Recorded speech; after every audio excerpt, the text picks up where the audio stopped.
immigration, immigrants make up a major source of the workforce for industries like hospitality and tourism. Well, excuse me though. You said immigrants make up. Yes, we have legal immigrants in Florida. So you can't conflate illegal immigrants with people who are here legally. Now, I've also said we've got some big problems with some of the legal immigration programs that we have. I mean, we've seen this H-1B program, how companies will bring in H-1B, the Americans train the H-1B, and then they fire the Americans and hire the H-1B. How would that even remotely be acceptable? You have chain migration, which is not merit-based and is bringing in more distant relatives. Not what you want. So there's a whole host of issues there that need major reform. But from an immigration enforcement perspective, I mean, if somebody is here on like an H-2A visa, they are working in the state of Florida legally. And when we did E-Verify, people would say, we had E-Verify an act, they'd say, hey, there's a busload of farm workers. I saw them on I-4. And people assume they're illegal. And then FDLE looks, they all had the H-2A visas. And so there's no enforcement if somebody is here on valid reasons. Now, it doesn't prevent us or Congress and people like me from just using my platform to say, hey, you may need to look at how we're doing legal immigration in this country, because it's not America first the way it's going. But we do have, I think we probably have the highest foreign-born population in the country of any state. Certainly we're in the top 5 for sure. And yet, I would point out, I came in, we did sanctuary city ban. People say, oh, you can't do that. You know, we have. It was the people, the first generation, they wanted the sanctuary city ban. When we did the legal transports to things like Martha's Vineyard, people said, oh, the Venezuelans in Miami aren't going to like that, because I guess a lot of the people that got transported to Venezuela.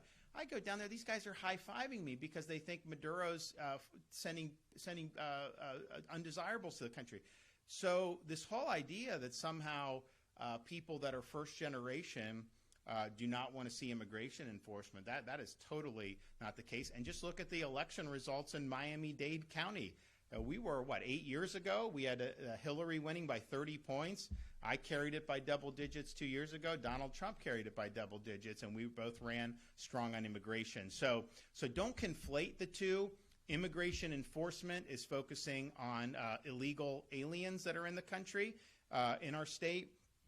Legal immigrants obviously have a right to be here. They're following the process. Now, that should not mean that someone here is H-1B. Of course, they're not going to be sent. But if there's fraud and if these programs should be reformed, they do need to be reformed. But I would not conflate the two. I think that, and I think the media oftentimes, they try to frame it as if somehow somebody comes, they apply, they come to the United States, they're doing good, and it's like, oh, you know, they're going to enforce against, quote, immigrants. No, they're going to enforce against illegal aliens, and that's really what we're talking about. So week of January 27th, I know that there's a lot of rank and file members of both the House and Senate that are chomping at the bit to be able to weigh in and make sure that Florida is leading the way in the states to help the incoming Trump administration accomplish their objectives. There's a whole host of other areas I think we're going to be working with. I mean, a lot of it is going to be, they're going to be empowering us to do more and more, whereas we usually had to overcome the Biden administration. I think you're going to see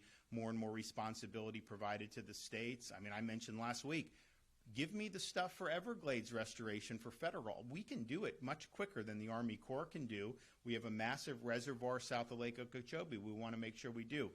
Block grant the money. Give us the authority. We'll get it done.